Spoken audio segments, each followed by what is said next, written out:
Are you ready to build the change?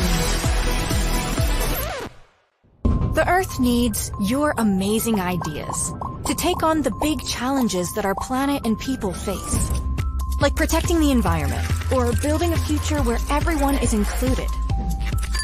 Building the change is all about using imagination and play to come up with your creative ideas for a better, more sustainable future. Because your ideas are awesome. And everyone needs to hear them, from your friends and local decision makers to world leaders and people everywhere. So, are you ready to build the change?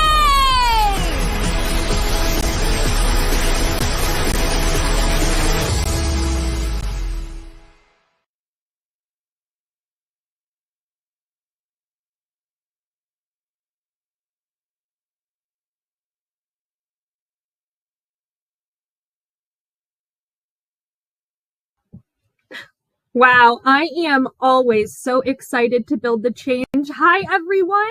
We've been looking at the chat, seeing so many folks say hello from all over, from Oklahoma to Ohio. We've got Washington, we've got California and Texas.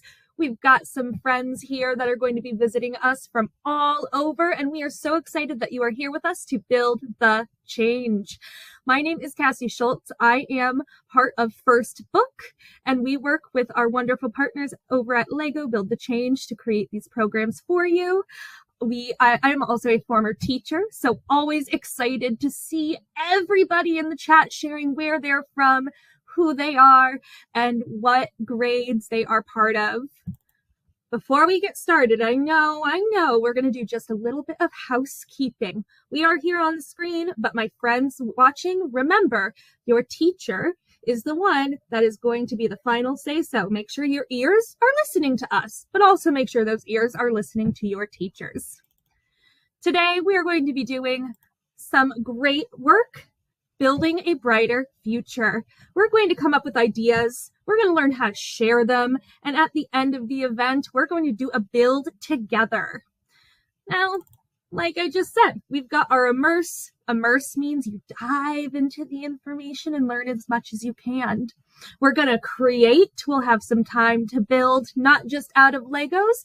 You can have any craft supplies you want to have at the build at the end of this event. And then finally, we will learn how we can share our ideas. But I can't do this all myself. I think we need a Lego expert to come join us. Can you guys give big drumming on your knees as we wait for our friend at Lego?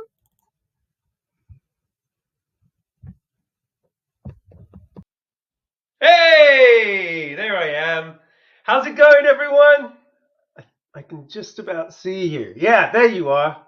Yeah, you. Brilliant. Good to see you again. It's David from the Lego group here in London, England. Who's been to London, England? Let us know in the chat. Love to hear. I used to live in the United States of America when I was a kid, so it's always nice to connect to you all. So a little bit about myself. You can see a few pictures there. I work at the Lego group. I've been there 10 years. It's amazing, and it's as fun as you would imagine. A lot of play, a lot of bricks. Katie's been to London. I love that. Great. I love the brick. I love creating with it. I love creating programs. I love having fun with all of you out there. I'm also crazy about wildlife and nature, and that might come out today. You might hear a bit about that. And I also I have a family. I have 2 kids. They're a bit older than you. They're 18 and 16, but we all enjoy building, being creative, and of course, long walks in nature. Anyway, I'm really excited about today because next week is the International Day of Play, and we have just launched a Playful Cities Challenge, and we're going to be introducing that to you today because we want you, yes, you, to get involved. And we want you to share your ideas, and more about that later, like Cassie said. We want you to put your cities or wherever you live in play mode. All right? That's more to come. Now, this slide, Cassie, right? This is a big prompt. We are all about play, aren't we, Cassie? We talk a lot about play. All the and time. all the time. But play means a lot of different things to different people, doesn't it? So It does, yeah. what does it mean to you, Cassie? Well, I think it depends on where I am. If I am playing at home with my cats, it gets really loud and busy and fast. But what about you? Oh man. Well, you can't see it here, but I have a lot of musical instruments in this room. So I Mhm. love playing music and writing music. So that's my source of play. But I'd love to hear from everyone. And some people started putting it in the chat already. What is play to you? So finish that sentence. Play is what?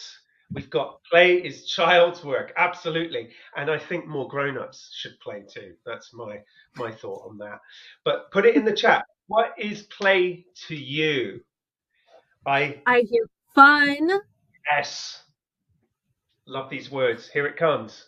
Here Ooh, it Amy Weber, play is the dance of learning. Wow. Imagination, more fun. Oh, resettling my brain from activity. I like that. Imagination. Fun, fun, fun. Adventure, Cassie. That's a good Oh, one. I love adventure. And there's also things we need to play. You always you need different items, sure, but there are two things we always need to be able to play. Do you remember what those two things are, David? Well, I think you're going to show it. It's space and it's time. Two things that we don't always have much of. Isn't that right, Cassie? Do you have a lot of space and time to play in your busy life? Not as much anymore. When I used to teach, I played a lot. I taught first grade. Y'all shout out to any first grade teachers in the house. But I don't get to play as much as anymore. Whenever I do these events, though, I feel like I get to play. So that's always fun. Absolutely, absolutely. Space and time. I mean, we all have a lot of homework. We have a lot of chores to do at home. Our parents or caregivers or grandparents are busy. Yeah. Plus, where you live also governs how much you can play, decides how much you can play. And that's exactly what we want to talk today. Now, this slide here, we're asking you about where you live. We'd love to hear in the chat about where you live. Is it a city or a town or a village? Is it a single house in the middle of nowhere? I love that. Now, ask your teacher, of course, if you're unsure of what kind of place you live in. But we would love you to also share if you think there's enough play. We got suburbs there. That's a great word.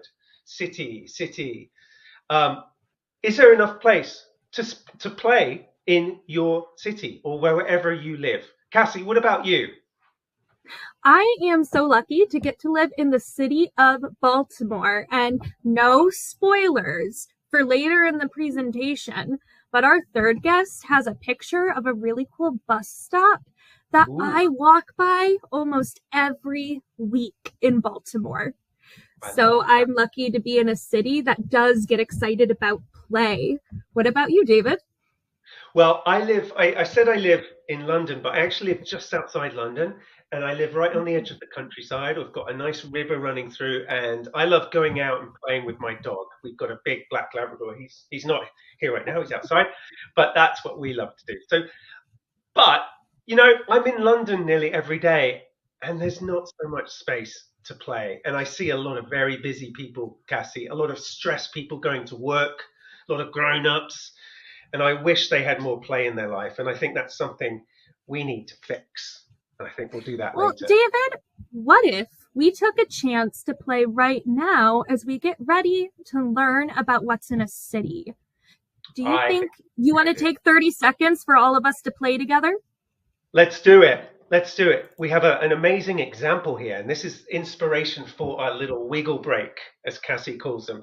This is a staircase in San Francisco, and it is, as you can see, a musical instrument. It's a guitar. Just kidding. It's a piano. And as you walk up the steps, it makes sounds. It makes the sound of piano keys and makes music. And if you've seen this in other places, let us know. But what we want you to do now, a little wiggle break, stand up, and I'm going to show you what to do here. I love doing this. I'm going to try it on the screen, and we are going to pretend that we're walking downstairs and then upstairs. Here we go. I'm going to pretend I'm walking downstairs. They're just here. Here we go. 1, 2, 3, 4, 5, 6, 7. Good. Let's try. Oh my gosh, my knees. Let's try and get back up. Here we go. 1, 2, 3, 4, 5, 6, 7. Good. Whoa, I nearly fell off there. Now we're going to try another one. One more. Let's walk along and pretend that we're falling down a very safe, there's a lot of soft stuff at the bottom, but a small hole in the street. Here we go. 1, 2, 3. Whoa! Hello? I'm here. Just kidding. I'm here. All right. Good. I think it's time to watch an amazing animation. And we've got a a first for our live sessions. We have got the creator of the animation afterwards to meet you and tell you about what he does. So get some questions ready, but let's watch the anime. Oh, before we go to the animation, I want to show you this slide. Here we go. I just remembered. Whew. This is an image of a city. So before you watch the animation, have a think about what you find in cities. There are so many things. There are bus stops, there are clothing shops, there are benches, there are parks, there are crossings, there are office buildings, there are traffic lights. What kind of things? Yeah, we've got cars, buildings, very good. A lot of different things. Stores, very good, Jesse, very good. A lot of buildings, yes, a lot. And we're going to learn millions of people. Yes, traffic lights. Keep them coming. Now, we're going to watch the animation now, and it's going to show you a little bit more and it hopefully inspire you around how we can make cities more playful. Roll the tape. Nowadays, more and more of us here on Earth live in cities. Cities are designed to provide things humans need, like shelter, water, energy, and transport. But one other important need is often forgotten: play. Play is our brain's favorite way to learn. It makes us feel good, keeps us healthy and happy, helps us develop as people and connect with each other. But too often, today's cities aren't designed with play in mind. And that's a big problem. So what do we need to think about to make sure there are plenty of chances to play? Well, for one thing, most cities are crammed with buildings and roads, which doesn't leave much space to play.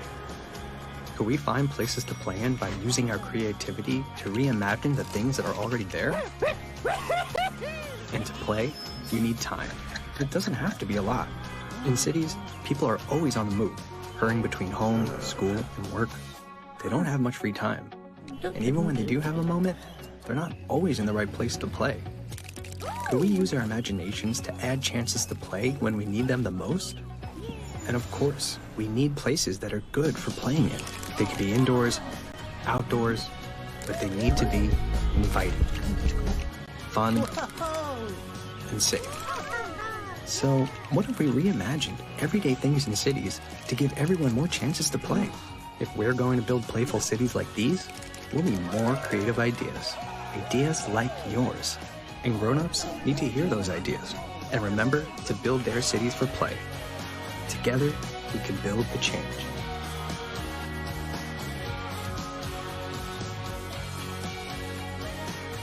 This World Play Day, watch kids' ideas come to life. Powered by Build the Change.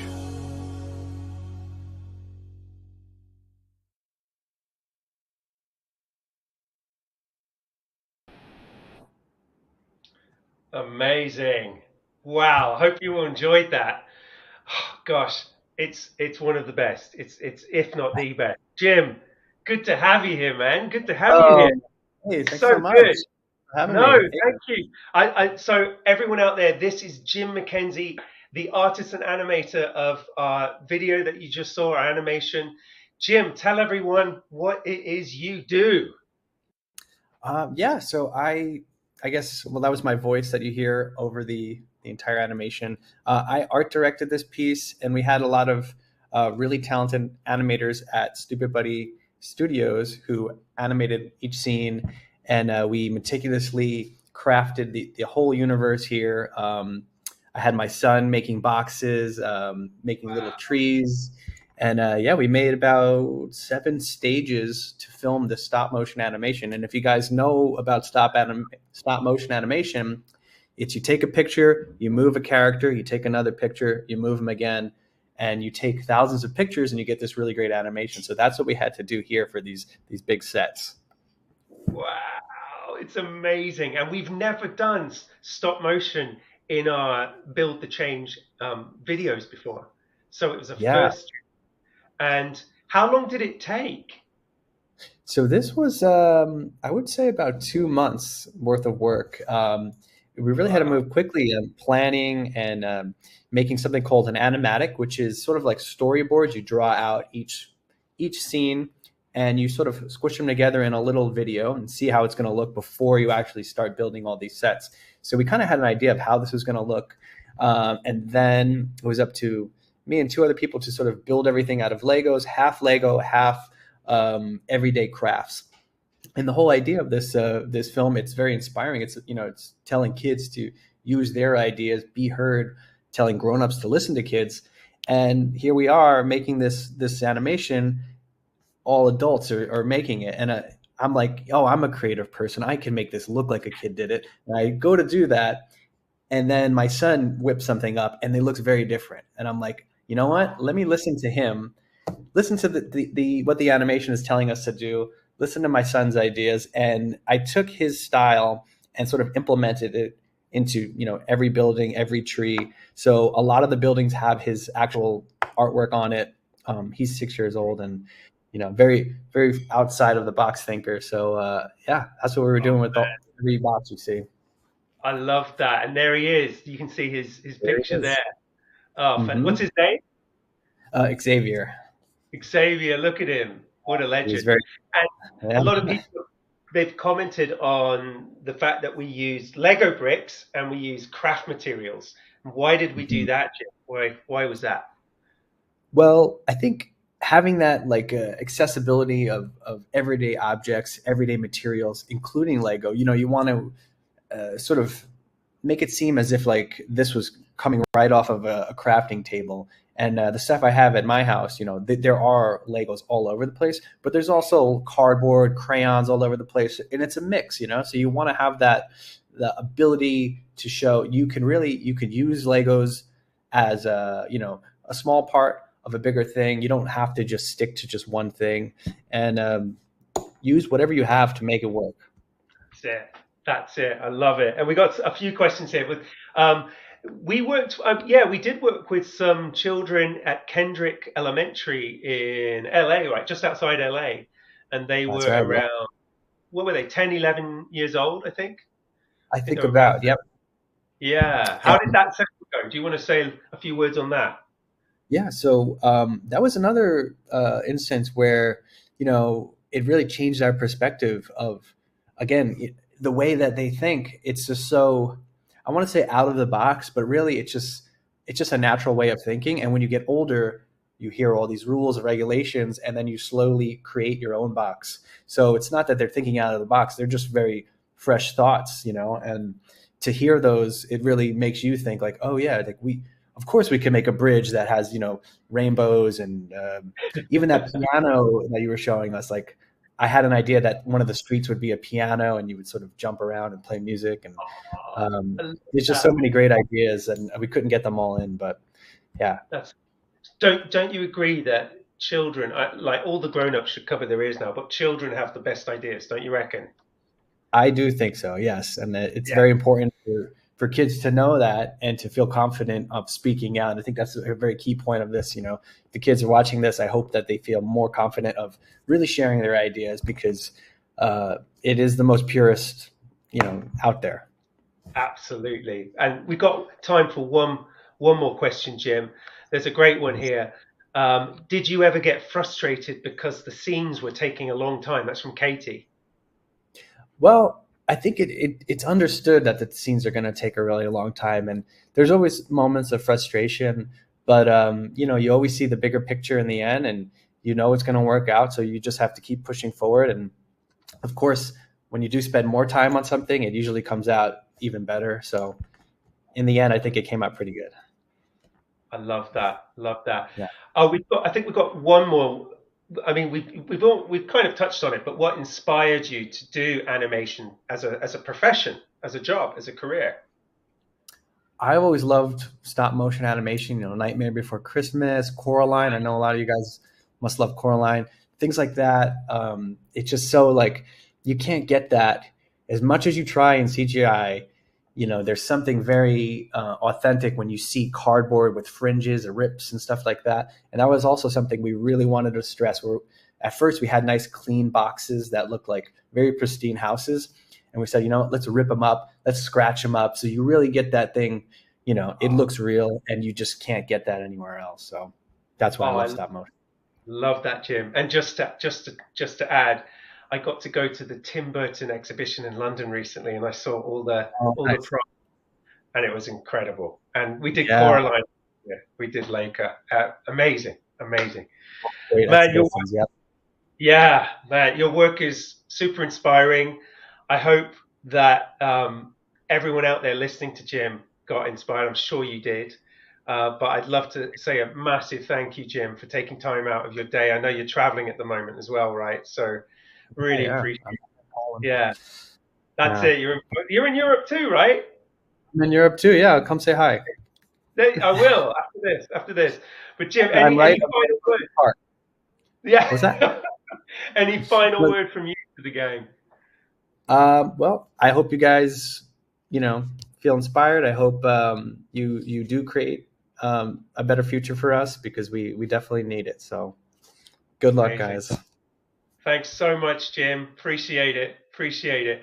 Amazing. Well, before we welcome our next guest, I'm still blown away by being able to have Jim on this session. That's awesome. Before we welcome our next guest, let's just have a quick wiggle break. Now, I just want you to shake wherever you are. Look, I'm doing a bit of a shake now. I need to. It's the end of a very long week, so I'm just going to shake my arms around, do some stretches. Yeah, I feel better for that. Good. And if I'm looking at the wrong camera, forgive me, because I've lost my main camera today, so I keep forgetting to look at you there. Anyway, let's welcome Maggie Wald, who is lead educator for the National Building Museum in Washington, D.C. Maggie, hello. Hello, David, and hello, everyone else. It's so exciting to be here. How are you doing? It's so good to have you here. How are you? I'm good. Tell us about what you do. Yes, absolutely. So like David said, my name is Maggie Wald, and I am the lead educator for an exhibit called Building Stories at the National Building Museum in Washington, D.C. So you can see that picture on the right. That's what the inside of our museum looks like. It has these huge columns around it, and it's like a huge courtyard, which is really fun. I know we talked about how you need a lot of space to play, and we're really lucky where we have a lot of space. So you can see in that picture too, there's a bunch of kids and families who are there for a special program we were doing at the museum, where we were talking about drawing and building and designing. And my job as the lead educator is kind of like being a teacher at the museum. So I welcome kids in from different schools or kids who are just visiting town with their families, and help them to explore the museum, do fun activities, and think about building and designing. Wow.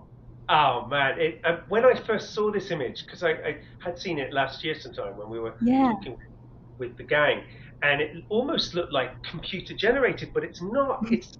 That's the actual space. Yeah, it's really unbelievable. It's really so fun. Yeah, it's the columns are really so special, and it's just one of the things that you can come and see here that hopefully inspires people to design even cooler and bigger and better buildings and places. Fantastic. Now we have you have something very special happening there at the moment, a really cool exhibit called Building Stories. Can we see it? Yes, I'm actually so excited because today we're going to be able to play a video that's a bit of a virtual tour through our Building Stories exhibit, which focuses all about children's books and the built environment or the buildings and spaces around us. So yeah, I'm really excited for you guys to check out that video whenever we're ready. Let's go. Hello. My name is Maggie Wald, and I'm the lead educator for the exhibit Building Stories here at the National Building Museum in Washington, D.C. Today, we're going to be exploring the exhibit Building Stories together and thinking of where we can play in this space. Let's go. Building Stories is an exhibit all about how we learn about the world around us through children's books. Do any of you have a favorite book? Think about the setting or where that book takes place. Behind me is our alphabet wall. What letters can you find? These books are in all different languages from different countries around the world.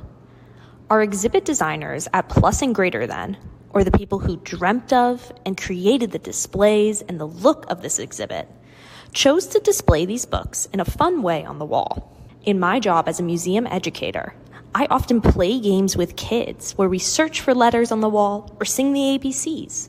The exhibit designers created a display that helps us play these games. One of the most popular spots in our exhibit is our reading nooks. Can you imagine yourself curling up with a book in this space? Take a look at our seat here and the bookshelf. What are some parts of the furniture or the space that look different or special? It was really important for our exhibit designers to create spaces where people could read the books on display while still having fun in the exhibit. Our designers had custom-made bookshelves and ordered special seats from Italy to make sure the design was still unique and fun to match the theme of the whole exhibit. This reading nook makes me imagine that I'm in a book myself. As we enter the last room of the exhibit, do you see anything that looks familiar? That's right. We have another reading nook with the same custom bookshelf and seating that we saw in our second room. These reading nooks are key to the playful design of the exhibit. In our last room, we have an interactive, specially designed to play with blocks. Like our reading nooks, these blocks were designed to match the exhibit space. We had help from our friend, author and illustrator Oliver Jeffers to create this mural and matching blocks. Notice how the two look similar. What colors or images do you see on the mural and in the blocks? When kids come to visit the National Building Museum, they can build their own unique dream world, inspired by the exhibit we walked through today. Next time you're designing something new, think about how people can play or use your design to continue building new things. Thank you for visiting Building Stories at the National Building Museum. I hope this tour inspired you to design and build new worlds with play. Wow. Oh my goodness.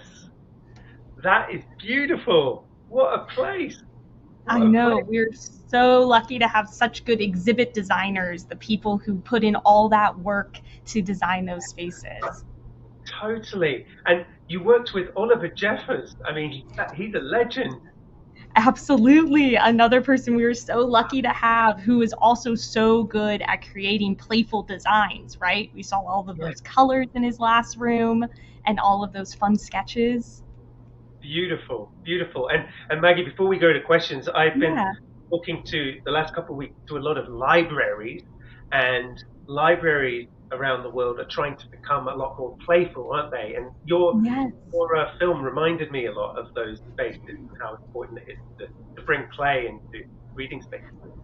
Absolutely. We also talk a lot with our friends at the DC Public Libraries on ways that we can work together to have more fun with kids and to do special activities and games and things for them. So libraries are a great place to talk to about play. Fantastic. Amazing. And we do have some questions. So the first one for you, is this exhibit one of your busiest? Tell us, and are there some other exhibits you can talk about? Yeah, absolutely. So this exhibit definitely is a favorite for a lot of people. It's also a really popular one for our schools to come and check on out. We have field trips that take you through, and we do special activities with kids where we do scavenger hunts in the space and try and see what makes it special. So people really enjoy that. We also have a bunch of other fun exhibits. We have a whole exhibit that shows off our collection, so all of the really cool old items in a museum. We have an exhibit that is also done with different bricks from around the world that shows different styles of architecture in different places. And we have some exhibits that are all about DC, like one that talks about brutalist design, so a lot of concrete that's used in DC. So Wow. a bunch of different pieces. There's your word of the day, kids. Brutalist. Yes. Go and look it up. Love that. Very good movie as well. So I have a question for you. Do you have any tips for the children out there as they start thinking about where they live and making it more playful? Do you have any tips what to think about? Yeah, absolutely. I think so. I think that one of the tips is really taking inspiration from other creatives around you. That's one of my favorite parts of working in the Building Stories exhibit, is seeing some of the best illustrators, people who draw the pictures of all of our favorite children's books, and really taking the colors and the images that they've designed and thinking about what makes me excited when I read those books, and how can I take those colors or pictures or details that I love and bring them out into my world. Wow. So find inspiration in things that you love. So books, films, music, nature. Yeah. That's if it's fun for you, it's probably fun for somebody else too. Yeah, that's right. That's right. Someone asked, do you have any tools and curriculum? I don't think this is a kid who asked this. I think it's a teacher. Do you have any tools and curriculum for early childhood programs to use if they can't visit? Yeah. So one thing I would say is that as a part of our Building Stories exhibit on our website, you'll see something called the Building Readers Club. It's a page at the top of our website, and we have digital resources as a part of that. So we send out newsletters with different book recommendations based on the exhibit for kids of all ages, as well as activity sheets that you can get sent to your email and print out at home. So I would recommend looking there. Fantastic. And before we go, I'm just reading some chats. A lot of people have been sharing about their libraries having Lego challenges and displays. That's really cool. Do you have any parts of your museum where you display children's ideas?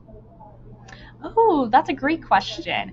We do that a lot when we have big programs or events at the museum. So sometimes, such as in that picture on the first slide, we had all of our kids who come and visit write some words on a big canvas that was painted on by an artist, and then we hang it up in our classrooms afterwards.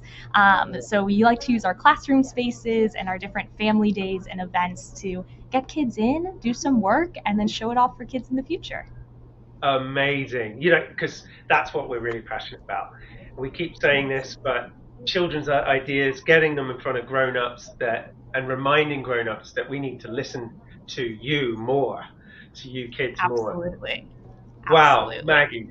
Amazing. Any final words for the gang out there listening to us? I'm so happy that I was able to take you all on a little virtual visit, especially those who are coming in from all over. It's so exciting to share our site in DC and help bring it out into the rest of the country here. So I hope you all had fun. Oh, Maggie. Well, it's been such a pleasure having you as a guest. I hope I can visit one day soon. I'm in the US sometimes, so I'll come and hope see to you. See you and everyone else. Definitely. Thank you so much. And everyone, make sure you say hi to Maggie if you're in DC. Thank you, Maggie. Brilliant. Right, I think one more stretch. Let's see. I think we should do the robot dance. Can everyone do the robot dance? Maybe not the best stretch because it's quite rigid, but just do this in your chair, wherever you're sitting. Pretend to be a robot. Future cities full of play will probably have robots. I don't know why I look like I'm doing some sort of martial art, but there we go. I think robots will be good at martial arts one day too. Right, we have guest number 3. It is epic today. My goodness, it's like a marathon of guests. We've never had this. I hope you're enjoying it as much as we are. We have a very special guest and I'd say friend. I've known Gabriella for a little while now, and big friends with Arup, where Gabriella works. But let's welcome Gabriella to take us through what she does. You're going to love this. Gabriella, are you there? I am. Can you see me, hear me? Yes, we can. Okay. How you doing? Do you want to take I'm it great. away? How are you? Leave it to you. Okay. Hi, everyone. So I'm really excited to be here with you and hope that together we can find an answer to this very important question. How can we make our cities more playful? So as David said, my name is Gabriella and I'm an architect and urban designer. Does anyone know what an urban designer is? Feel free to drop your answers in the chat. I'm going to be asking you a lot of questions during the presentation, so I'm checking the chat at the same time. An urban designer is someone who builds cities and towns. And we help decide where the different buildings and parks and roads should go so people can live and play happily and enjoy their cities and their towns. But when I was younger, I didn't even know that job existed. I was really good at math. I enjoyed drawing and building things with Legos and like mixed materials like Jim's son with anything I found around the house. And I was always very curious and creative. So first I became an architect and I helped design buildings. But then I found out that I could design something even bigger, whole cities and towns. But a lot of grown-ups, we forget what it's like to be a kid and play. So we have to make sure to remind them how to make cities playful and fun. So this, we already kind of went over this, but what are different things that we can find in our cities? If you want to drop some answers into the chat, but this picture might help us out too. So let's look at this picture, different things that I'm seeing. I see a street with lots of cars, some bikes. The yellow cars are probably taxis. There's also a big bus, which means there's a bus stop. And I see crosswalks to cross the street safely, and also the traffic lights to make sure the cars stop when we cross the street. And there's street signs so that we can check where we are and where we're going.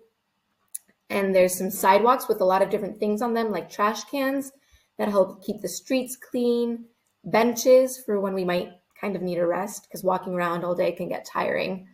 And then there's a couple of trees that can give us shade in summer and also make sure that the birds have nests. And I see everybody's getting in the chat. So there's lights and restaurants, bike lanes. Right. So if we go to the next slide, with all these great things that we found in our cities, now we have to make them fun. So teachers, if your students have any ideas of how to make cities fun, please feel free to put them in the chat. And this next slide is on how can we make bus stops more playful.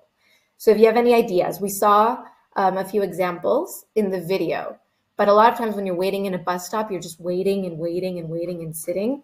But if we go to the next one, this is the one that Cassie was talking about. This is a really cool bus stop that is also a sculpture. So it's not just a bench where you're waiting for the bus, but you can climb and it literally spells out bus. So this one's in Baltimore. And we have another example, like this bus stop with swings, so you can play until the bus actually arrives. That's really cool. Or another example of a bus stop with a lot of really cool colors.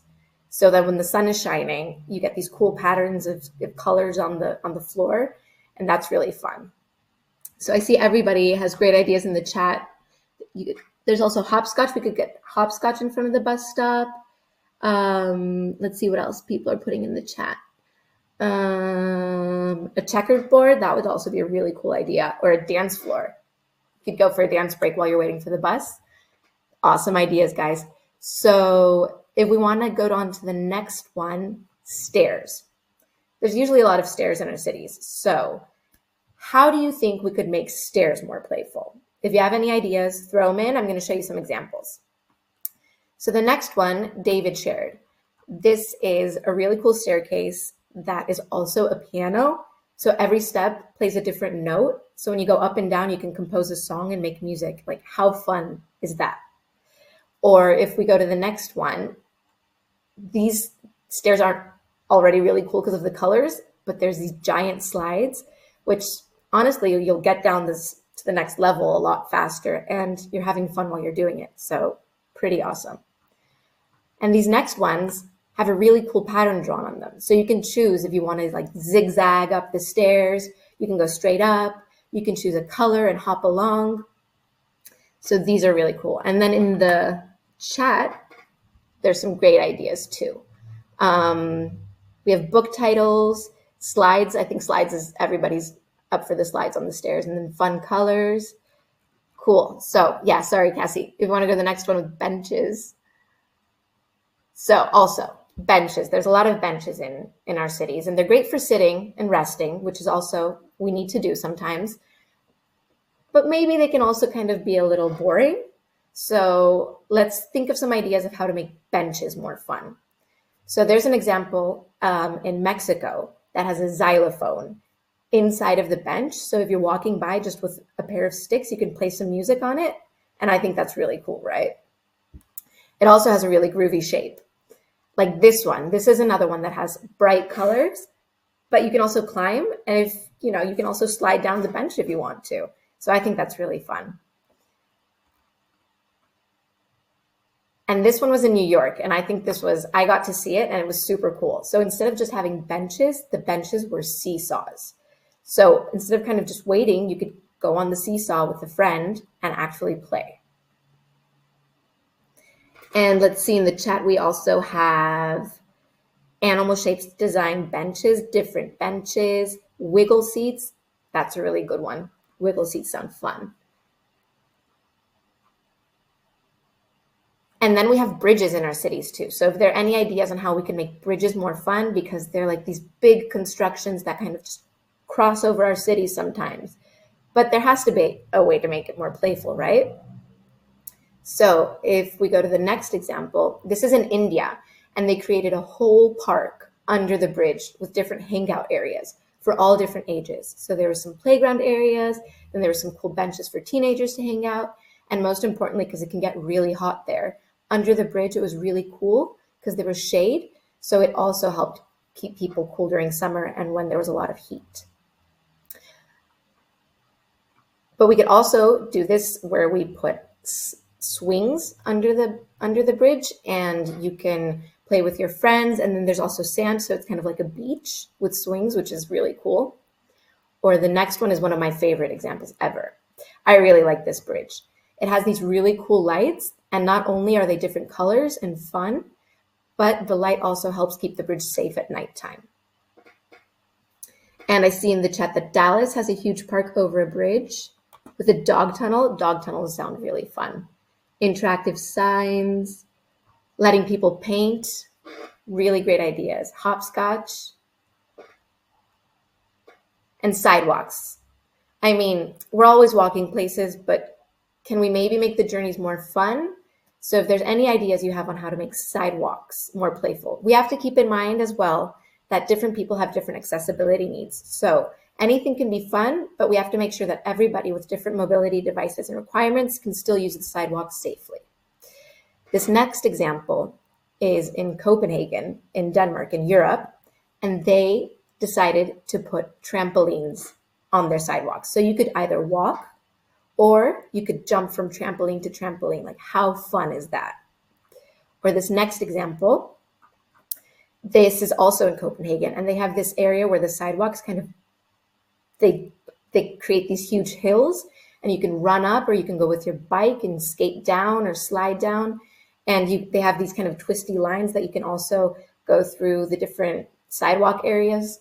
And it's very adventurous. So before, when somebody said play was adventure, this is definitely an adventure.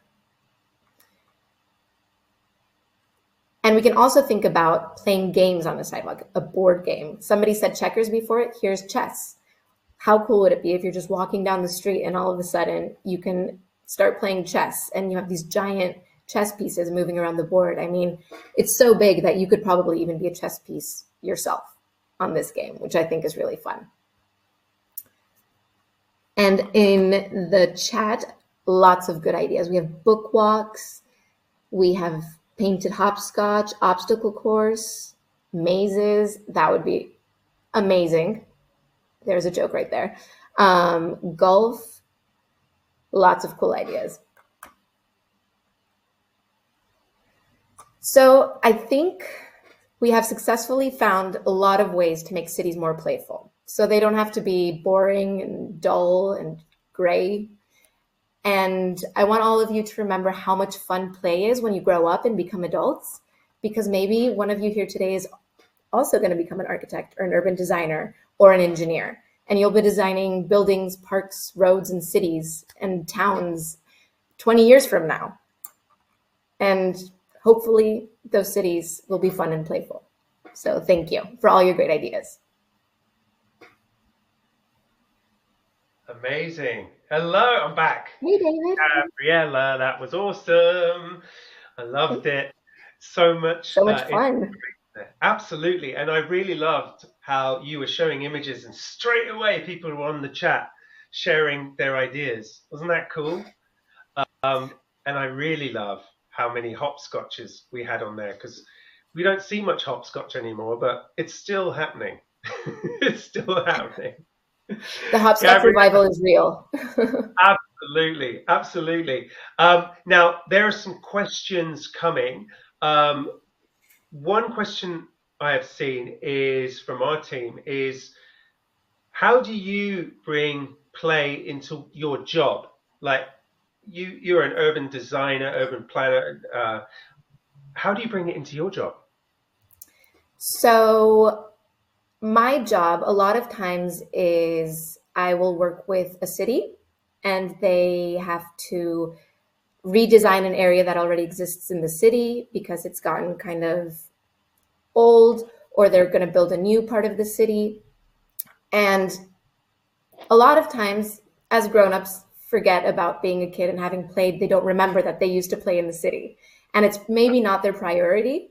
So what I do is I design these areas and remind them that they were once kids, that everybody was once a child, and there are still children in the world. So we encourage them to include these spaces for kids to play. And then we also do a lot of engagement. So actually next week, we're doing a project with Lego where we're going to a lot of schools, and it's for an urban design project. And we're asking the kids what kind of games they want in the playground, what kind of areas they want to have in this new urban area, in this new city park.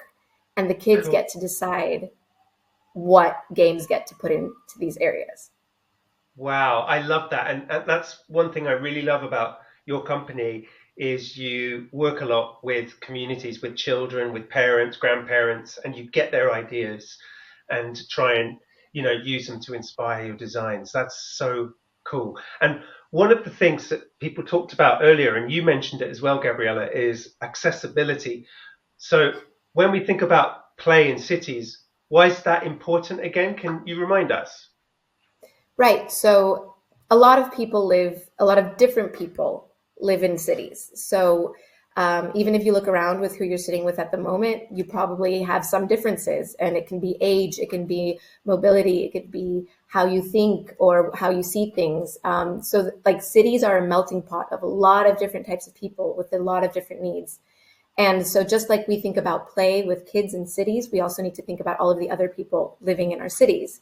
And we have to make sure that everybody can enjoy the space, but also be safe and feel like they're comfortable walking out in the city and going around and living in these different spaces. Amazing. So important. And how do you, are there a lot of cities that want to make themselves more playful? Copenhagen is like a couple of the examples were there, and I know like Lego is based in Denmark, so that's a very playful city, and it's actually really fun because a lot of the designs that they have in their city were originally thought of for kids, but you'll go and you'll see adults jumping on the trampolines or running down the hills, and so sometimes grown-ups are embarrassed about it, but everybody likes to play. Absolutely. I spend so much of my day reminding grown-ups it's okay to play. I like telling grown-ups to grow down. We always say grow up, but we should all be growing down, all of us grown-ups, and reminding ourselves that it's okay to play. It's very important to play. Gabriella, amazing having you on here. We've been working together with Arup for a very long time, so it's always a pleasure to involve you guys in things. Any final words for the gang as they head into their creative task? Yeah, just stay playful, and it's up to you to build the change. Love it. Very on brand. I like it. Gabriella, thanks very much, and we'll speak soon. Amazing. There we are, folks. I think Cassie's coming back now too, but let's see. Oh, there she is. There she is. Hey, Cassie, how you been? Where have you been? Did you go out? This has been so fun. I didn't go out. I got inspired. So I am really ready for David to talk to us about our create time today. Remember, I told you at the start, we'll get some time to design and build ideas of our own.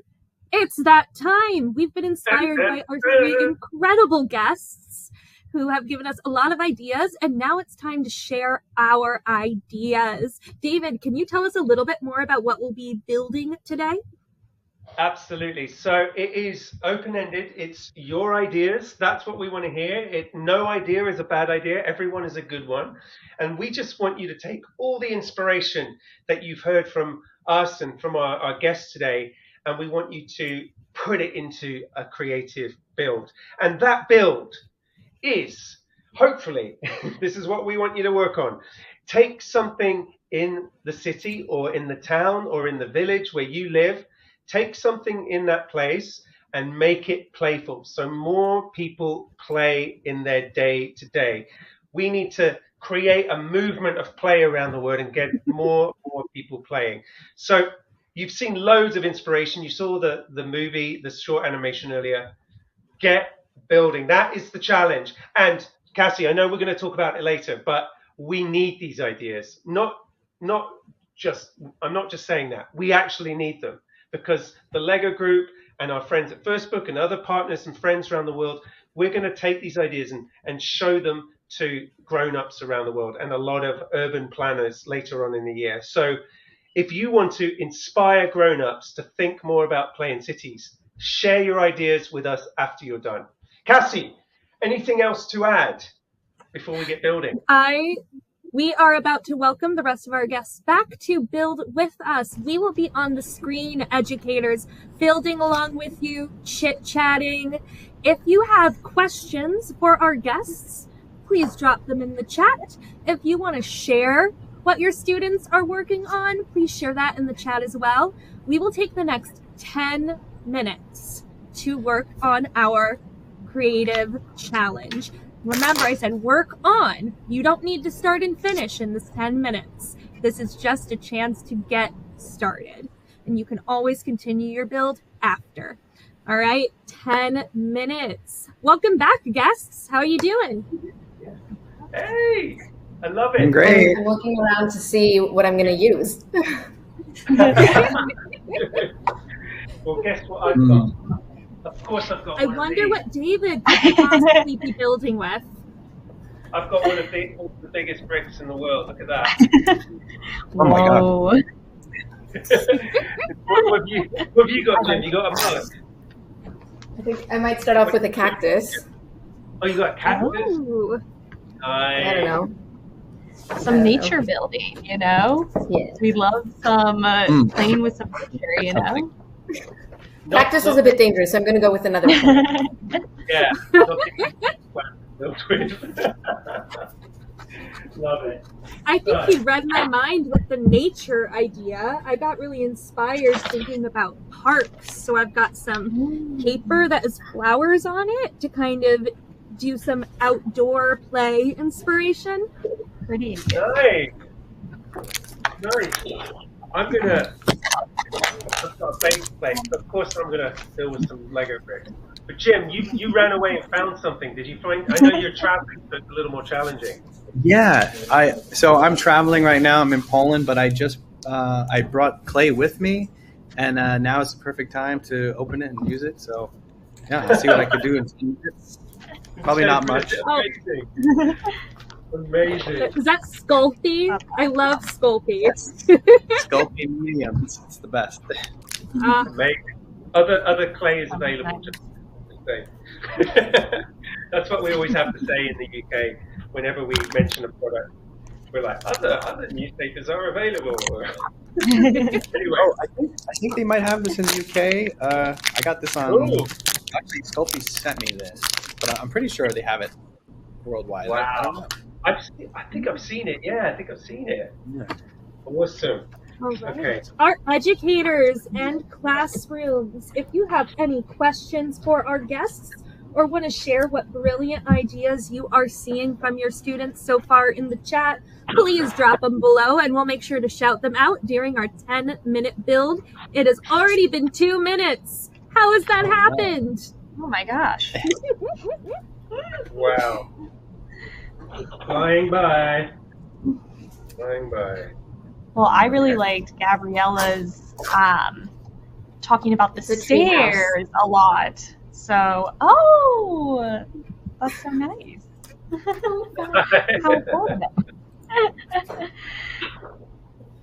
So I tried to make a little pattern of some circle chairs with some beads and a pipe cleaner. I feel like that's Ooh. Love that. Something I thought was really cool about all of our guests is there's this idea that we have when we grow up that you can't play for work. And something that I think is so cool for kiddos to see is that work can be fun. You can do something that was playful for you as a kid, like building stuff out of clay, and boom, that can be what you do for the rest of your life. Isn't that awesome? Yeah. That's what I do for a living. Oh, silly things. Oh man. And Jim's work, if you ever get a chance, it's incredible. You see it all, everyone. Amazing. Oh, thank you. Amazing. I did do some snooping online. Jim. All right. We're getting some sharing in the chat. We have had folks sharing that some of their kiddos are building some cities and doing stop motion on the city. And some of them are thinking about building book characters and book charts in the library. Now, Miss Sanchez, I see your question about where to send student ideas. That is a wonderful question. When we are done with this part of the build, David and I will show you exactly how to do that. It will have a QR code, so get your phone ready, and don't worry, there's another way to share as well if your phone gets a little temperamental with QR codes like mine does. We'll make sure that you have all of the ways to share at the end of this event. And just a reminder to all of our educators, if you need to leave right at the change of the hour, don't worry, this will be available recorded using your same link for the next week, and then it will go up on First Book's YouTube channel. So if you don't get a chance to see how to share, we've got you. We'll have it up for you. And it's so important, folks. Yeah, we really want to see them. I mentioned it. Seriously, we're going to do some cool things with them and inspire grown-ups. So do share. If not today, tomorrow, next week, whenever you want. But definitely share. So important. All right. I see from the teacher, Cassie Keppel, the students are talking about a reading nook with mythical creatures from Oregon. You're speaking my language. I love cryptids. If Bigfoot held out his hand overhead, he could create a bench. I would so go to this reading nook, you guys. Yeah. I love a reading nook that makes you feel like you're in the story, you know? It's kind of back. Our stories, the settings of our stories are often so fun. Why can't our real world be as fun? Totally. Oh, I think that's a great idea. Totally. We've got another one with Zachary Ramos sharing that he finished an artist in residency doing Lego art with the San Jose Children's Museum, which is so cool. Wow, overqualified. He's like out-qualified everyone on this call. Amazing. Like you're the guest on the next one. That's amazing. Well done. Well done. Let's see, who else was it that had a pipe cleaner? I'm about to break mine out. Oh, I had a pipe cleaner on mine.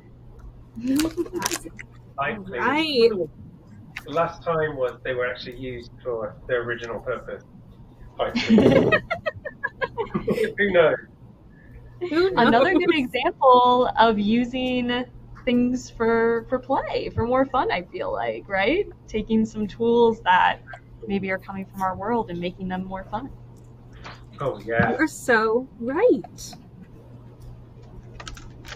All right, I know that it feels like it's only been 5 seconds, but we have been building for 8 minutes.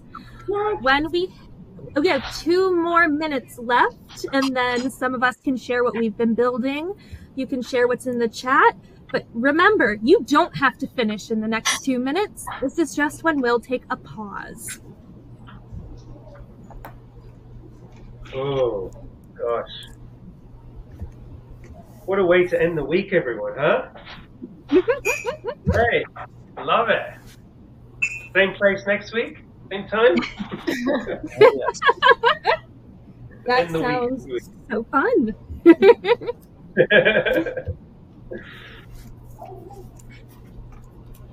Oh, wow.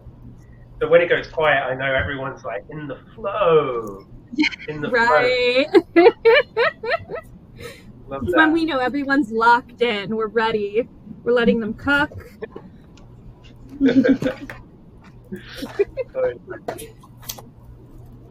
I love seeing All right, y'all. Jim working with clay there. That's so cool. Sorry, Cassie, what were you going to say? No, I was just going to say we've got 1 minute. But I agree. I love watching people work with clay. I think it is such a cool medium to work with. It is. Last time I worked with clay, it damaged my back because I'm getting old, and the clay wheel was too low, and my back went. Isn't that embarrassing? No. It happens. And you know what? And knowing you, David, that didn't stop you from playing. No, you didn't. Kept going. That's what I get for being a bit tall. Yeah. All right, y'all. We are going to pause our build in 5, 4, 3, 2, and 1. Let's put our eyes back on the screen, friends, so we can see some of what our guests worked on. Let's see. Maggie, can you tell us what you got started on? Oh, yeah. So I started making a pattern of what some stairs might look like if they went in a circle and had some letters and colors on it. But then I was also hearing our friends making a lot of book characters, and I was like, oh, our cities are only so fun sometimes when we have people to enjoy them. So then I thought of what some fun characters might also look like. Some very creative, one-eyed little characters, maybe from another world. So that's what I have today. Love it. That is so fun. Jim, what about you? Yeah, I'm with Maggie on springs and one eyes. So this is sort of I guess a lamppost that would be, you would have the lamp up here, but it would be like a piece of candy, and maybe it would have different lights, but it's also like a mouth and an eye with eyelashes. Maybe it does a little something. Just something. It's really not to play with, but it's visually fun. I don't know. Yeah. Wow, look at that. It's so organic as well. I love that, Jim. Love that. Weird. So cute. Cool. Gabriella, what did you get started? It's what I had, folks. So it's a tree house. It's a plant. I did play with clay last week, and I made the pot. So I'll take that point of creativity. But yeah, I think I live next to a park, and I always remembered as a kid climbing up trees, and there was like a tree house where I grew up, and I thought that was really fun. And then all of a sudden, you don't see tree houses anymore. So I'm here for the treehouse revival. Starts here. Wow, Gabriella, amazing. David, tell us about what you started working on. I've got it here, so it's a bit of a cityscape, if I can get it there. Okay, so we've got, I've just taken some buildings and just vamped them up. So I've got a building here that I put a giant bird on the top of. You can climb up there and have fun. I love birds, so that's the thing. I put a lot of vegetation here. I've got a disco floor in the middle of the city so people can just have a boogie any time of the day. Maybe not at night, we'll close it down, otherwise you get, Anyway, we got build the change area as well. So that is specifically for kids to go, and adults, and share their ideas with the world. So that's in the middle of the street. But yeah, anyway, hopefully a fun, crazy cityscape to walk through. That's cool. What about you, Cassie? If you've seen me on these before, you know whatever I'm going to do has to do with books. And I thought about how high schoolers and grown-ups don't have a lot of spaces where they can hang out and play and read and do homework, do their work. So I started creating a outdoor office space out of stuff in my recycling. So we've got some swings for people to read in, hang out in. We've got bookshelves that are going to have glass doors, so they're protected from rain. And then lots of flowers and soft, cushy places to sit. And of course, those cushy places have googly eyes, because what world is complete without googly eyes? Absolutely. That's brilliant. That's brilliant, Cassie. Well, amazing. We've heard from all of our guests, but we haven't gotten to hear from our friends watching in their classrooms, in their summer programs, maybe even in their homes. David, do you think we can show them how they can share what they built with us? Let's do it. All now, right. You got it. Have you got it ready? I've got it ready. My guest friends, thank you so much for joining us. If you want to use this time to share what you built, when David and I show how to share, please do. We would love to see those pictures. Everyone wave goodbye to our guests, and then we will show you how you can get your teachers to upload your beautiful ideas. Oh, I missed them already. Weren't they amazing? I know. So, Gosh. grown-ups, we need your help to see your kids' awesome ideas. Maybe they finish in the next few minutes. Maybe they finish next week. But whenever they do, we would love to see them. David, can you kind of walk me through how to do this again? Yes. Well, there's a QR code there or a link, and you basically put your camera on it, like I'm doing now. You can probably see a little bit of that. And then you click on it, and when it opens, you'll see in a second, hopefully, I don't know, the Wi-Fi, there we go. You land on this page here with, there you go, this World Play Day it's talking about. And then all of the information there, you can find out how to upload your ideas. You can see some of the builds already that people have shared from around the world, just here. I've scrolled through those. So get involved, do share them with us. It's so important that your voices are heard and your creativity is celebrated. So please get involved. Did I miss anything there? I don't think so. Just if your phone is sometimes tricky with QR codes, we also have that link, www.lego.com/playful-cities. And if you want to share even more with just the pictures of the activities, remember, we don't need to see kiddos' faces, but you can share pictures of the final builds using hashtag Build the Change. And please feel free to tag the Lego group or First Book in your photos. We want to be able to share all of the awesome work you guys do and the brilliant, beautiful minds that are in every single kiddo that our members work with every day. I can't believe it's already that time, David. I can't believe it. I've had so much fun today, Cassie. Thank you to you, and thank you to First Book, and thank you to our guests, and thank you to everyone out there who joined us. But final word, Cassie, from you. I've loved it. I've had such a great time. Thank you so much to our friends at the Lego group for making sure we have the opportunity to play and use play to build the change we would like to see in the world. Thank you to the National Building Museum and Arup. And thank you to Jim McKenzie for his wonderful animation that gets us excited about building the change. We will see you next time. There is a survey when you leave this video. If you have a chance, please fill that out. Let us know what you liked. Let us know what you want to see more of. Let us know what we missed entirely that you want us to do next. We want to hear everyone's ideas, and we can't wait to see your students' beautiful designs. Thank you so much.